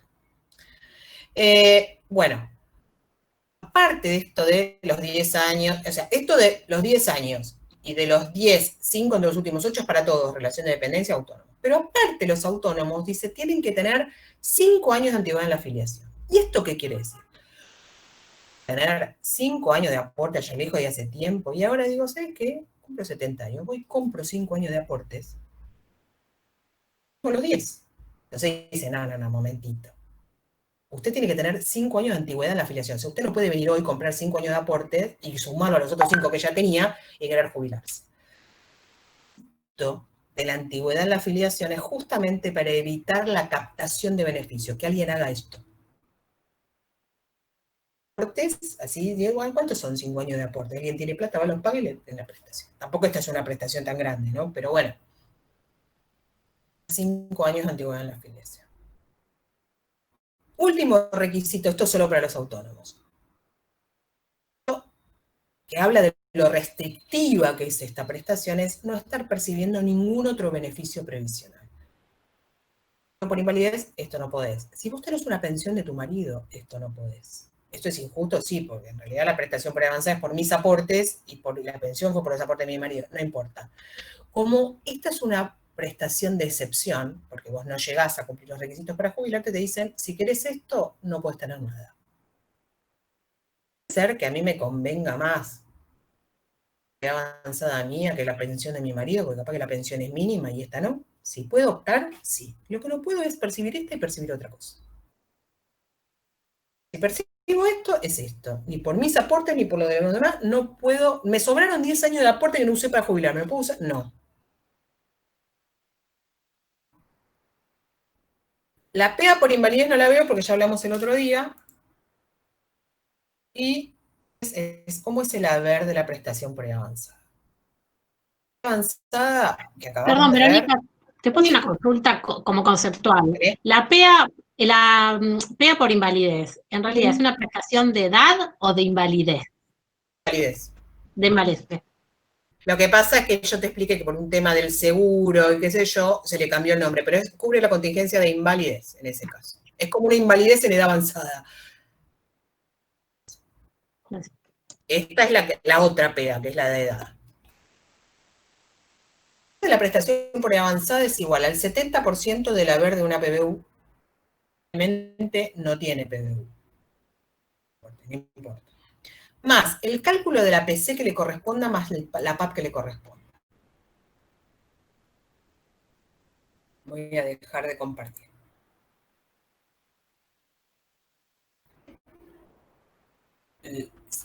Esta prestación es para todos aquellos que no tengan 30 años de aportes. O sea que me piden 10 años como mínimo. Yo puedo tener 15, puedo tener 20. Cuanto más tenga, más grande va a ser la prestación por avanzada, porque más grande va a ser la PC que me van a calcular y la PAP. 120 remuneraciones, chicos. Y sí, acá puede ser que no tenga. El medio se hace sobre lo que tengo. Que sí o sí, al tener 30 años de aporte, necesito 120 remuneraciones como mínimo para la relación de dependencia o las 30 años de las categorías. Son solo 10 años de aportes, es probable que no llegue a tener simultáneos, tuve autónomo y relación de dependencia combinados, capaz que no tengo 10 años de aporte de relación de dependencia, tengo 120 remuneraciones para calcular la PC. Tenga. Si tengo todo posterior al 94, lo voy a hacer con la PAP, ¿se entiende? Pero calculo proporcionalmente la PC que le corresponda con la fórmula que vimos y la PAP que le corresponda con la fórmula que vimos en la jubilación. ¿Qué es el monto de la PB? ¿Sí? ¿Sí? Bueno, antes de hablar de la PUAM, que es la PAC, anual complementario, artículo 31, que está ahí en el Power también, que es el aguinaldo por vejez, porque en realidad la PAC es una prestación que se le paga a los jubilados 2 veces al año, en junio y en diciembre, tengan retiro por invalidez, tengan jubilación, tengan prestación por avanzada. De los jubilados se llama PAC. ¿Sí? Artículo 31 es el equivalente al medio aguinaldo del trabajador en relación de dependencia. Bueno, esto es lo mismo, media jubilación o medio beneficio en junio, de aguinaldo en diciembre. ¿Sí? Es como el medio aguinaldo de los jubilados. La PUAM, que alguien me decía, ¿qué diferencia hay con esto? ¿Y por qué la gente podría elegir hoy por hoy una prestación? Es cierto que la creó la ley 27.260, es la pensión universal para el adulto mayor. Fíjense que no dice prestación, dice pensión universal para el adulto mayor. Es no contributiva. O sea, la PUAM que me otorguen por haber hecho aportes. No es requisito tener aportes. El único requisito de fondo, digamos, es la edad. Mayor. Tengo que tener más de 65 años. Ahora, alguien me dice, bueno, pero si está la PUAM y no te exigen aportes, ¿en desuso? ¿Hay gente que le puede convenir la PUAM? Por supuesto, porque no tiene ningún aporte. Requisitos que tienen que ver con ser argentino o naturalizado o tener una residencia mínima en el país. ¿Sí? Ojo con esto también. No importa si sos extranjero, pero si sos extranjero tenés que tener una residencia mínima en el país. Me parece que la cuestión fundamental no tiene que ver a veces con de la conveniencia, no tiene que ver a veces solo con la cuestión del dinero, sino con lo que pasa después. La PUAM no genera derecho a pensión. Amigo. O sea que si yo estoy cobrando una pensión universal para adulto mayor y yo me muero, mi familia no tiene pensión. Que yo no tenga aportes, y sí, si no tengo aportes no puedo cobrar ni la PEA, ni la jubilación, ni nada. Voy a elegir la PUAM y sí, no me queda otra. Pero tengo que saber que después que yo me muera, no hay prestación. Segundo, no, es una prestación no contributiva. Por lo tanto, lo que tengo es el PROFE, el Programa Federal de Salud, que es aquel que tiene todas las prestaciones no contributivas. Que no es ni mejor ni peor, digo, estoy marcando las diferencias. Entonces, la conveniencia de una prestación por vejez, no debo evaluar solamente las cuestiones que tienen que ver con el dinero, ¿sí? Porque la PUAM hoy tiene el 80% del haber mínimo. Si hoy una jubilación es de 18.000 pesos, la PUAM es el 80% de eso, ¿sí? Si mal no recuerdo, chicos, igual mírenlo en la ley, la 27.260, son 4 o 5 artículos nada más. ¿Será así? Es el 80, es el 80. PEA, vimos ahí. A ver, vuelvo a repetir, si no tengo aportes no hay duda de que voy a elegir la PUAM. Ahora, si tengo los 10 años, y ahí tengo que evaluar qué me conviene más, chicos. PEA. Entonces, hay que ver en qué momento me agarra, hay que ver si hay moratorias, hay un montón de factores, pero me parece que uno de los factores fundamentales para optar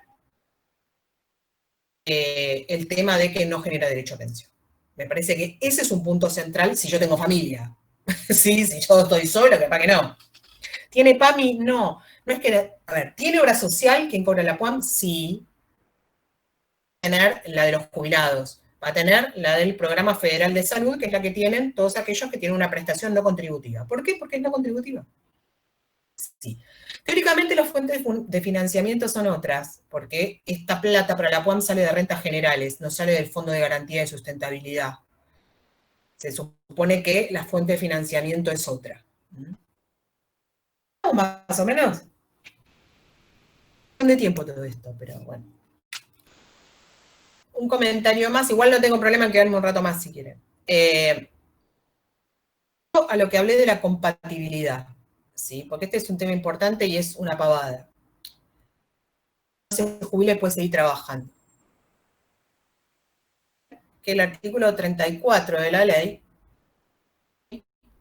el principio de la compatibilidad absoluta, o sea, yo puedo jubilarme,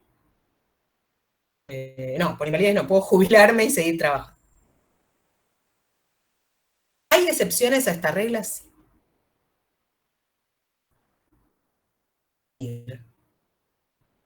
No puedo seguir cuando. Régimen diferencial, ¿se acuerdan que los regímenes diferenciales eran insalubres? Entonces, si yo me jubilé por un régimen, me dejaba jubilarme con menos edad, aporte, porque justamente era determinante de agotamiento de vejez prematuro, sería ilógico que yo pudiera volver a la actividad en un régimen diferencial. Generar agotamiento de vejez prematuro. O sea, quien se jubila por un régimen diferencial no puede volver a la actividad en un régimen diferencial, si en un régimen común. Creo que di el ejemplo el colectivero puede jubilarse como colectivero y volver a ser colectivero, no, pero sí puede ser inspector. No es una tarea insalubre, ¿se entiende? ¿Puede trabajar en cualquier otra cosa que no sea un régimen diferencial? Sí. Ni en el régimen diferencial por el que se jubiló, ni en ningún otro que sea diferencial. 2. Invalidez. Puede seguir trabajando solo de manera autónoma. Te dijo que no podía trabajar más porque tenía más del 66% de incapacidad. Pretender que un empleador la contrate y asuma el riesgo de contratar a alguien que se supone que se jubiló por invalidez porque no podía trabajar. Ahora, ¿usted quiere asumir el riesgo como autónomo? Es un problema suyo. ¿Sí? 3. Y quiero público. ¿Puedo? Sí. Pero mientras esté en ese cargo público, o cobro la jubilación o cobro el sueldo en el ámbito público. No puedo las dos cosas. Se me suspende, o tengo que optar por una de las dos, mientras dure la incompatibilidad. 894 del 2001. A ver. No importa si es como autónomo o como relación de dependencia, me jubilo. Me ofrecen un contrato en la administración pública para trabajar en relación de dependencia. Cobrar ese sueldo que la jubilación. ¿Qué tengo que hacer, señora ANSES? Suspéndame el pago porque yo estoy trabajando, hay un formulario para eso. Me dura esta incompatibilidad, yo ahora estoy trabajando acá. Mientras dure la incompatibilidad tengo que elegir si cobro el sueldo o la jubilación. Señora ANSES, vuélvame a pagar la jubilación. ANSES, que me levante esa suspensión del beneficio. Las únicas 3 excepciones a la regla de la compatibilidad. En cualquier otro de los casos puedo trabajar a la actividad y cobrar el sueldo y cobrar la jubilación sin ningún tipo de limitación. No, ni de nada. ¿Sí? Puedo continuar o reingresar. Es lo mismo. Una pregunta. Mientras estuvo en el cargo público, los años que estuvo, las deducciones, los aportes, ¿eso ya no derivan para su jubilación? ¿Vuelve a...?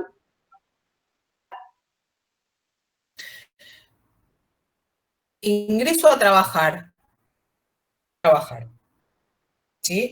Porque no tengo incompatibilidad. Continúo trabajando, pero ya estoy jubilado. O yo elegí cobrar el sueldo en la administración pública. Ella es jubilada, van al Fondo Nacional de Empleo. Aportes de la gente que continúa en la actividad o reingresa a la actividad son por desempleo. La contribución patronal va al régimen de reparto. O sea, si yo vuelvo a trabajar, que vuelvo a cualquier régimen, trabajando en el Estado y mientras tanto me tienen que hacer los aportes, se hacen. O sea, toda actividad remunerada genera aportes y contribuciones. El tema es dónde van a parar. Posteriores a la jubilación de una persona que reingresó o continuó en la actividad, van al Fondo Nacional de Empleo. No, siguen yendo al régimen de reparto. Como antes. Y estos nuevos años que yo trabajé no sirven para recalcular la jubilación. Ellos no modifican el monto del haber. ¿Por qué? Porque yo estuve cobrando el sueldo todo este tiempo y estuve trabajando a la vez, ¿entiende? A menos que tenga la incompatibilidad.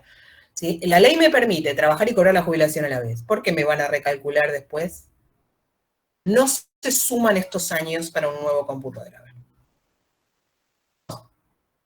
Bueno, tenemos unos minutos para... Verónica, Sí. perdón, el aporte del autónomo en el caso de que reingresaba al Fondo Nacional de Empleo, los 27 puntos.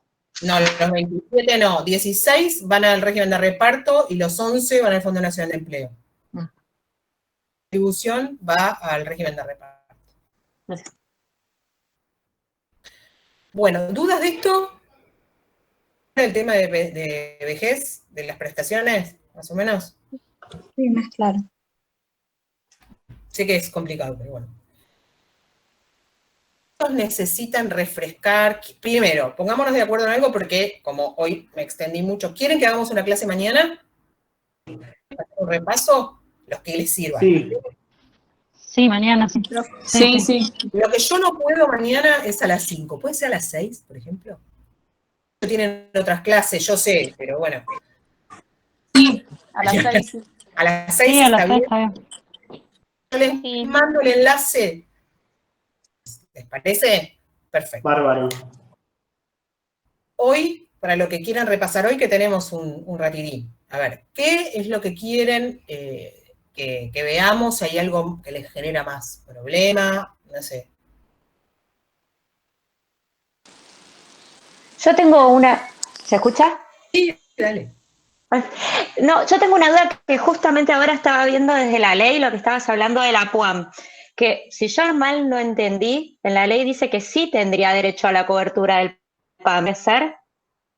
Me puedo estar equivocando. A ver, ¿el artículo ahí? Sí.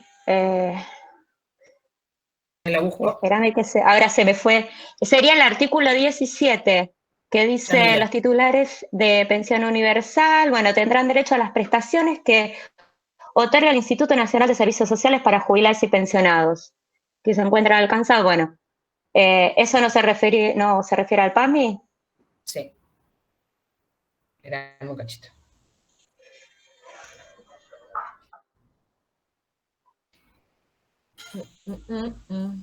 Espérame. ¿Qué era? Porque no me acuerdo. 17. Ah, 17. Sí, tiene razón, chicos. Perfecto, gracias. Gracias por el dato. La verdad que se ve que la confusión era mía. Uno no los ve tan seguido, ¿viste? Perfecto, tienen las prestaciones de la ley 19.032 del PAMI. Gracias por la acotación. Lo más importante es la cobertura de medicamentos, que tienen la misma cobertura que un jubilado.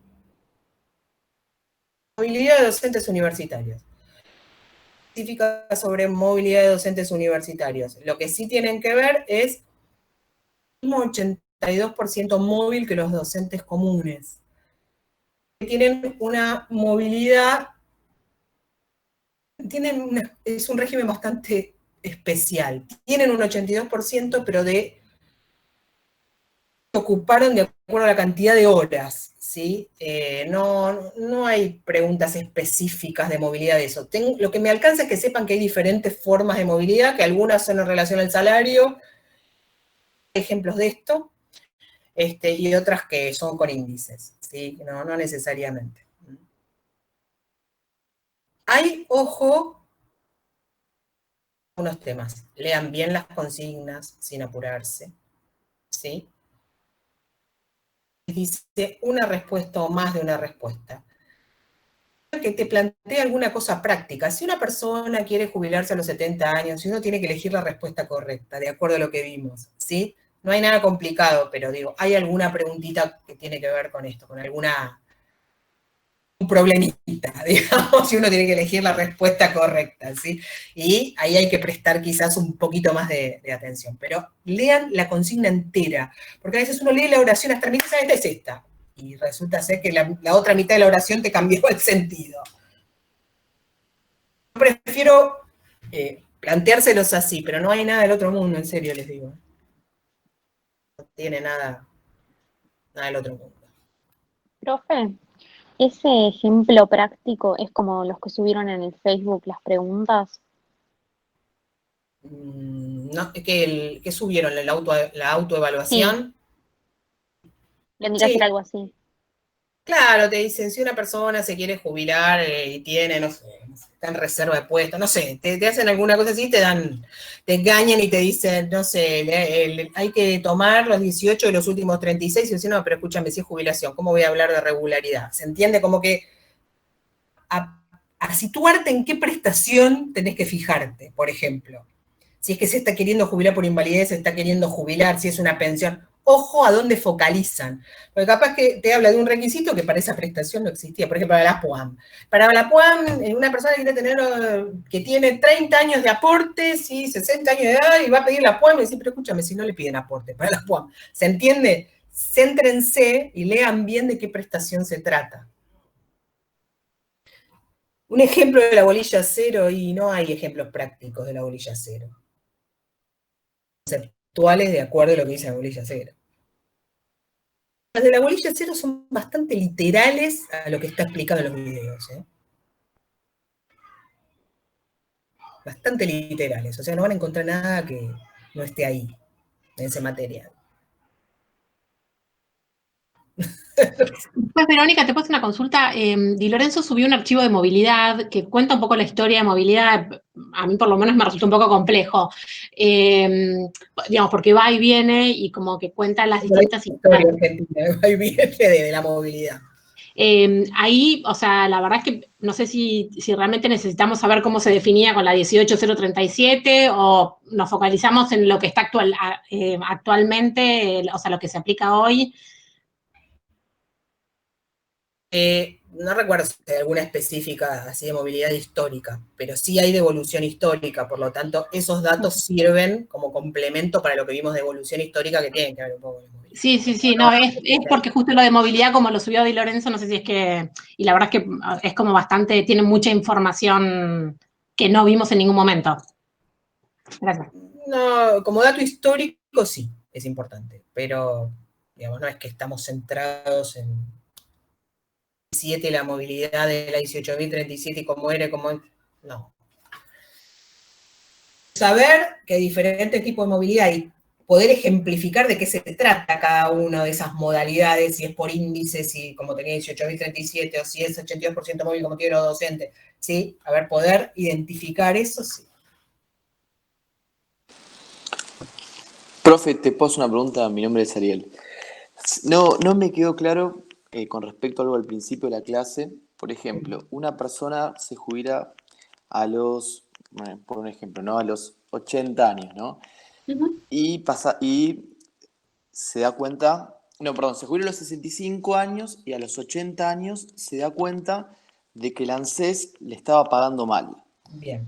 Entonces, se da cuenta 15 años después esa persona. Bien. Entonces va al ANSES, hace el reclamo, el ANSES le reconoce que se ha equivocado con esa persona.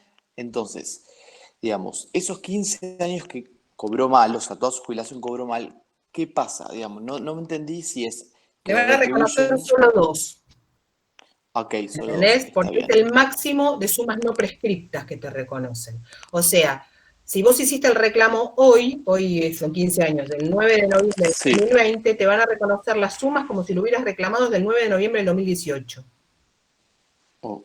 Y hasta el momento que te lo paguen, ¿no? Si te lo pagan dentro de 3 años, pero no te reconocen los 15 años. Hay un máximo de 2 años a contar desde el momento que vos lo pedís, 2 años para atrás, como plazo máximo de prescripción. Lo demás está prescripto. Perfecto. Claro, y si tengo una pregunta justo relacionada con eso, y por ejemplo la persona tiene 80 años y decide jubilarse en ese momento, entonces se le va a reconocer nada más 1 año porque él se podía jubilar a los 65. Okay. Claro, si tenía los requisitos, vamos a suponer que no tenía los requisitos. Sí, no, perdóname, no, si la persona tiene los requisitos adecuados como para poder hacer eso. Okay. Es correcto.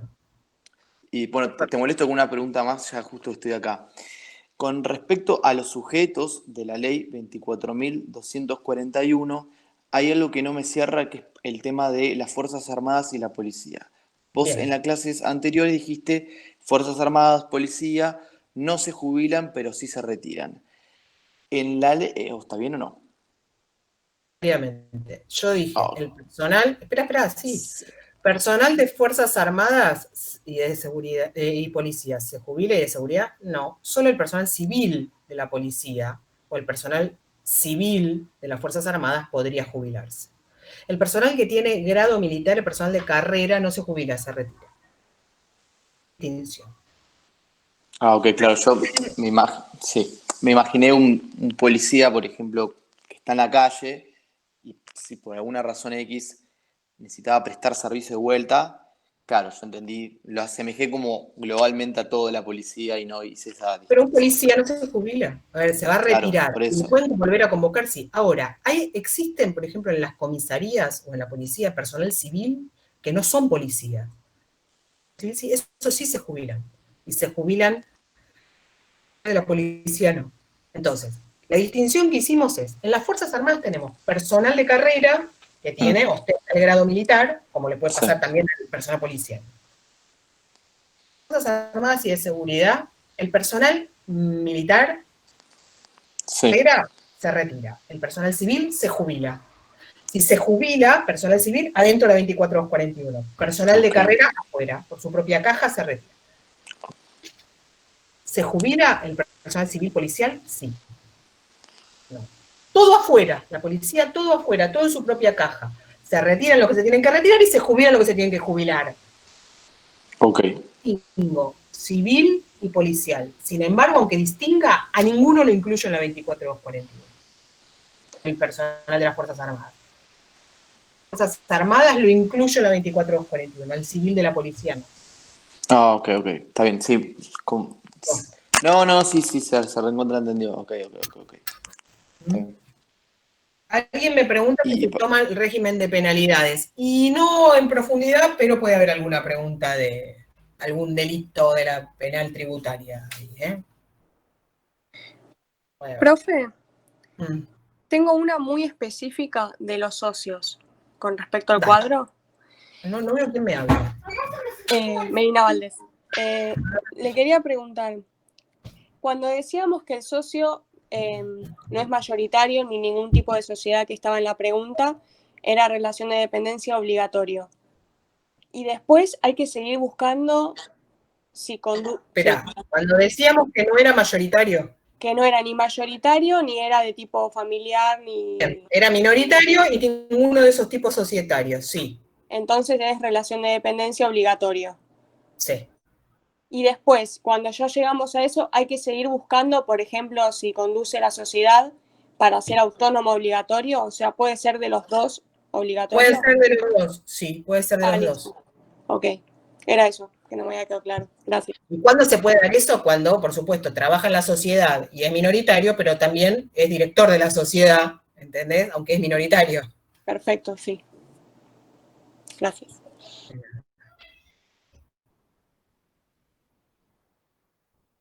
¿Alguna cosita más?